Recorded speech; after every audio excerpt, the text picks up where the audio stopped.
விவசாயி. ஒரு நாள் விவசாயி ஒருவர் வானத்தை நோக்கி கடவுளை பார்த்து, உனக்கு பயிர்களை பற்றி என்ன தெரியும்? நீ நினைக்கும் போது மழையை அனுப்புகிறாய், தப்பான சமயத்தில் காற்றை வீசுகிறாய், உன்னால் பெரிய தொந்தரவாயிருக்கிறது. பிள்ளைகளை விவசாயி ஒருவனிடம் ஒப்படைத்துவிட்டு சும்மா இருக்கலாம் என்றான். திட்டினான். உடனே கடவுள் அவன் முன் தோன்றி, அப்படியா, இனிமேல் வெளிச்சம், மழை, காற்று எல்லாம் உன் கட்டுப்பாட்டில் இருக்கட்டும் என்று வரம் அருளிவிட்டு போய்விட்டார். உடனே விவசாயிக்கு சந்தோஷம் தாங்கவில்லை. அடுத்த பயிரிடும் பருவம் வந்தது. மழையை பெய் என்றால் மழை பெய்தது. நிறுத்த சொன்னபோது மழை நின்றது. நிலத்தை உழுதான். தேவையான வேகத்தில் காற்றை வீச செய்து விதையை வீசினான். மழை, வெயில், காற்று எல்லாம் அவன் சொல் பேச்சு கேட்டது.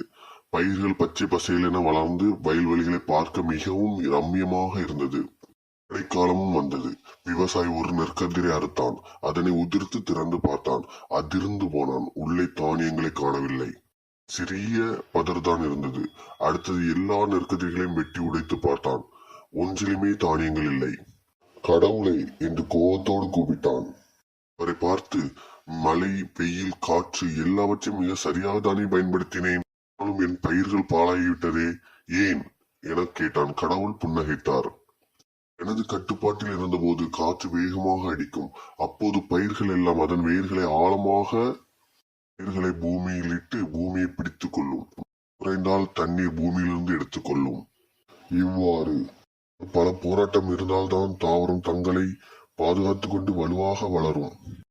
வசதியாக அமைத்து நீ கொடுத்ததினால் எல்லா பயிர்களுக்கும் சோம்பேறித்தனமாகி பச்சை பசையில் என்று வளர்ந்ததை தவிர முக்கியமாக தானியங்களை அவற்றிற்கு கொடுக்க தெரியவில்லை.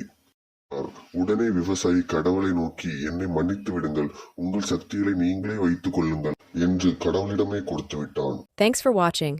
For more videos like, share and subscribe.